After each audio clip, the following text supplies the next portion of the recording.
It's tricky because when obviously you're starting up on your own, and I think in our area it's a relatively new sort of concept, physiotherapy for animals.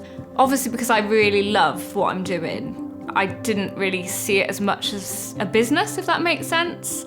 I sort of thought, I love the physio, this is what I want to do, and I'm just going to do it. Obviously I do still work at the vets, and I do still think it's really good for me because I'm constantly learning, constantly having new animals in with different conditions and things wrong, so it's always a learning curve. I was nervous going to see my first client because, obviously on your placements you have a qualified physio with you, and obviously then you have got the confidence to say, I think we should do this, this and this, because you've got someone there to say, I agree with you, yeah, I think we should do that. But when you get there and you start just put your hands on the animal, it just kind of all comes to you, and you just sort of know what to do. I knew that I wanted to do it as a business, but it was just, I didn't really know how to go about it and what I needed to do.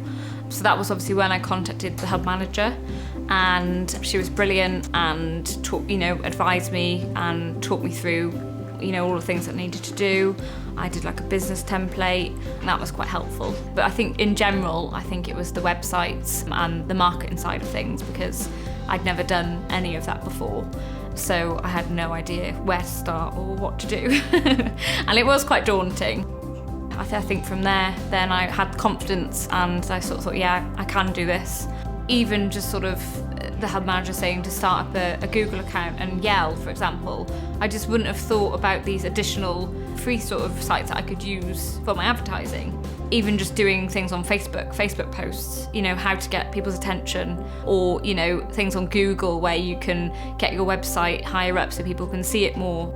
I think the exposure really from the hub has really helped because, they've sort of done some things on Facebook and shared some of the new businesses, and it's really helped like-minded entrepreneurs connect.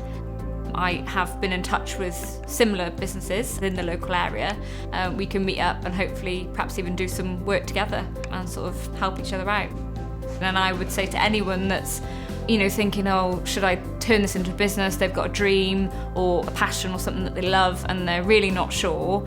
I would just say, go and talk to them, and they will be behind you and sort of make you feel like anything can happen.